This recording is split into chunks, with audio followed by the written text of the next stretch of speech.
So we want to give you a picture of how this works. We want you to understand that you are source energy and that a part of your perspective comes forth into this body.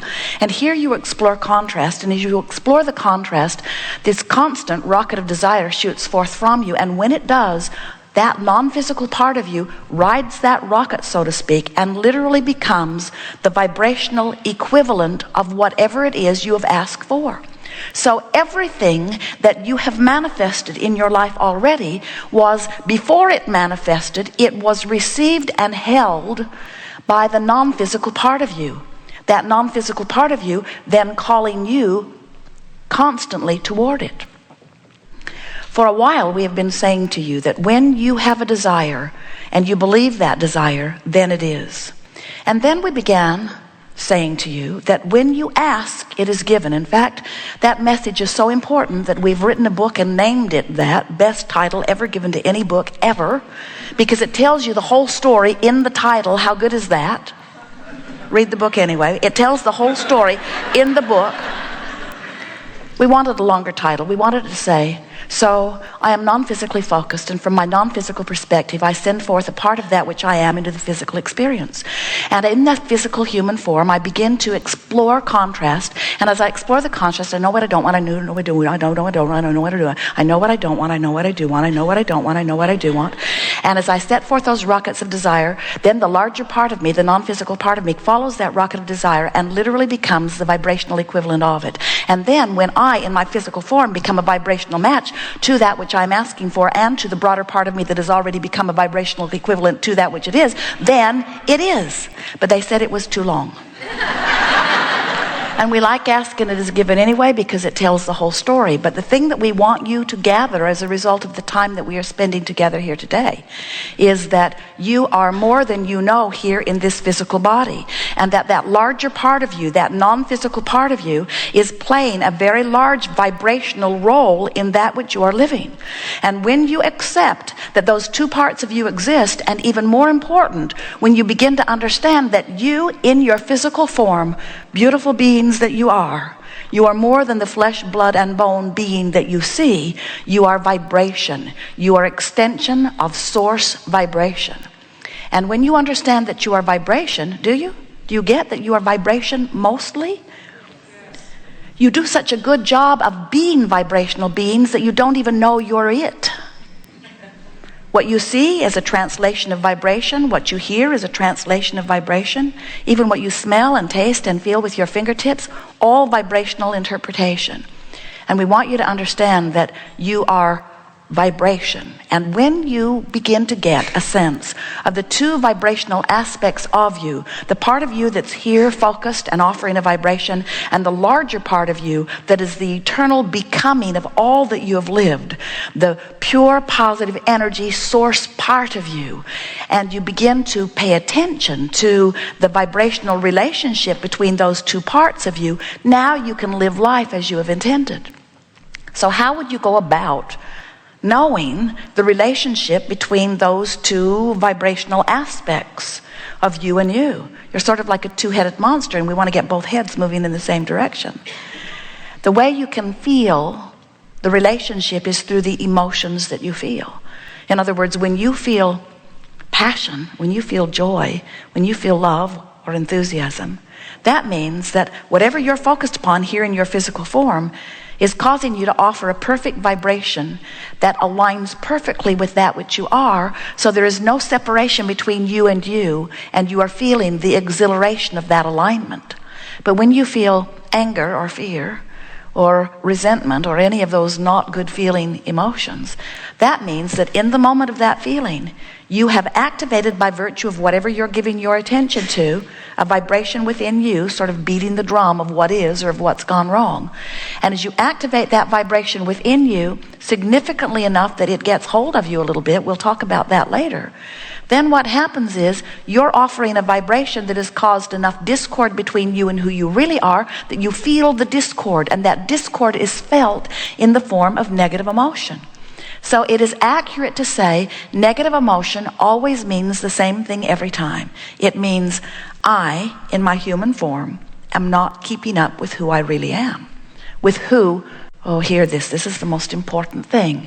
I am not keeping up. If I feel negative emotion, I am not keeping up with who this life experience has caused me to become. So when you're mad at somebody, you're not mad at them. Oh, sure, it would have been better if they had stood on their head to please you in whatever way you think you wanted to be pleased. But when you're mad at them, you're not mad at them. You feel that discord because you're not keeping up with you. Of course, your exposure to the experience with them helped you know what you don't want, which caused you to launch a rocket of desire, which caused the larger part of you to ride that rocket of desire. In other words, when someone's rude to you, you want them to be nicer. And the non-physical part of you assumes that vibrational stance.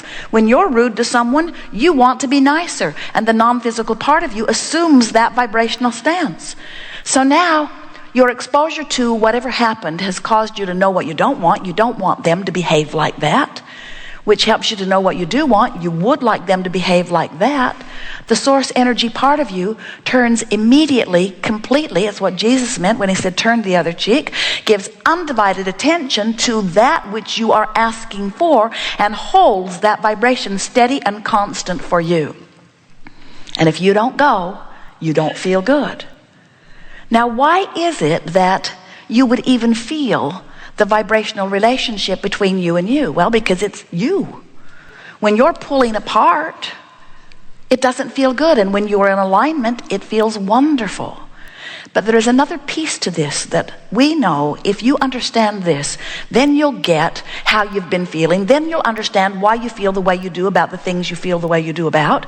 And you'll understand why everybody else feels the way they do. In other words, as you get this, all mysteries in life, why anything has happened to anyone, including you or anyone that you're watching, you will now understand, because there is this powerful and utterly consistent law that is the manager, the vibrational manager, you might say, of this universe. And it is called law of attraction. Law of attraction is the manager of vibrational frequencies. Law of attraction says when you offer a vibration, that things that match that vibration come back to you. So when you're beating the drum of, I don't have enough money, more money cannot come to you. It cannot come because you're beating the drum of something different than what you're asking for. So, but remember, when you're beating the drum of I don't have enough money, you're asking for more money, and the non-physical part of you has become the vibrational equivalent of more money. So now, law of attraction is responding to both aspects of that which is you. Doesn't that make sense to you?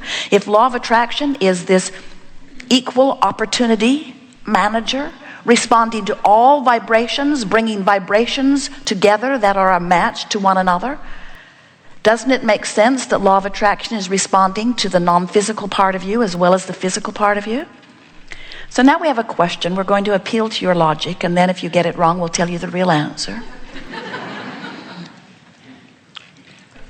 This non-physical part of you, this eternal part of you, eternal is a very long word, isn't it? This eternal part of you, this part of you that has been offering vibration for much longer than you understand time to have existed in your time-space reality. This non-physical part of you that existed before you came forth into this physical body, this non-physical part of you that rides the rocket of desire and becomes the further extended part of you. This non-physical part of you, law of attraction is responding to. And then there's this physical part of you. Perhaps Esther's voice intonation has given it away. Which part do you think law of attraction is responding to in the most powerful way? This part of you, this eternal part of you, or this part of you that is physically focused right here and now? And what we want you to understand is that as you have become through the life that you've lived, law of attraction is powerfully responding to this point of attraction. And what that does to you is it gives you a sensation of momentum. And it's real, it's literal. It's sort of like a raging river that is flowing in the direction of who you are and all that you want. Can you feel what we're getting at? So as this river is flowing, And it really is. Every time you know what you don't want and you ask for something more, you make the river go a little faster. So you, through your physical experience, have caused your river to go faster and faster and faster and faster. The question that this workshop wants to ask and answer is, are you keeping up with the stream that you've set forth? Or are you even going in the direction of what you are asking for? We see our physical friends. You are so beautiful and unique and interesting. You take your boat down to the river's edge, and almost without exception, you turn it upstream and begin paddling very hard. And we say, that's very interesting, but why not turn and go with the flow? And you say to us, clever beings that you are, oh, Abraham, that just seems lazy to me. Everybody that I know that is worth anything is paddling very hard upstream. Look at them. Look how good we have gotten at it. Look how valiant and virtuous we are. Look how good we are at paddling upstream. And look how much we have accomplished with our struggle. And we say, but wouldn't it be ever so much better to turn and go with the flow? No, I have to prove worthiness. And we say, to who? And you say, to the others who are paddling upstream. If I don't paddle upstream as hard as they are, they will think something's wrong with me. And we say, something is wrong with you. You're paddling upstream. And then we want to say to you, and this is the most important part of all of this, nothing that you want is upstream. Not one thing that you want is upstream. And the reason we know that is because we know how the cycle of life works. We know who you were before you came into this body. We see you in your magnificent time-space reality, carving out the contrast and becoming more. And we just want you to know that your emotions tell you whether you're turning and going with the flow of that which life has caused you to become, or whether you're holding yourself in resistance to it. So there is allowing, the art of allowing. Allowing what? Allowing me in my human form to be a vibrational match to who I really am. Allowing me in my human form to be a vibrational match to who I was before I was born? Yes. To who I am as non-physical energy? Yes. But even more important, to be a vibrational match to who I have become. And that's what we mean when we say, you got to keep up with you or you don't feel good. So when that person has made you feel angry and you are holding this resentful grudge at them because you felt good before that happened and now you feel bad, and you know if they had just behaved differently you wouldn't be feeling bad, we want to say to you, you're giving your power away by giving them the credit or the responsibility or the blame for the way you feel. Because first of all, you can't control all of them. You try, it's not working out very well. Have you noticed? You cannot control them, and the more you try, the more you realize the impossibility of it. And even more important, in your focusing upon what's wrong, you hold yourself apart from what is right. And as you hold yourself apart from what is right, and by that we mean apart from that which you have become, you will never ever feel good. So Jerry and Esther had the wonderful experience of going on a whitewater rafting tour last summer. And the first thing they noticed, they were on the bus with several others. 6 of them, friends, went together, and then there were a busload of high school wrestlers that were with them. And as they were going up the canyon in this bus with all of the rafts on top of the bus, Jerry and Esther kept looking out the window and asking each other, what were we thinking? Because it was a class 4 river and the river was raging.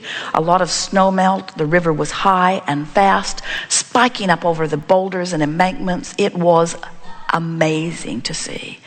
And when they took their rafts down to the water's edge, we have to tell you that it did not occur to any of them, not even the high school wrestlers, to turn the boat upstream and paddle against the current. It was obvious to all of them that this stream was going to have their way with them. And the first thing that their river guide said to them is, friends, this is not Disneyland. We cannot turn this river off. And we want to say the same thing to you. We cannot turn this river off, nor would we want to, nor would you want to, although you sometimes think you would like it to be turned off when the stream is beating you up. But we want you to understand the only reason the stream, your stream, the stream that you set into motion before your birth and the stream that you have kept moving faster and faster since your birth, your stream cannot be slowed down or turned off, because you cannot become less than life has caused you to become. You can't pull back from that which life has caused you to become.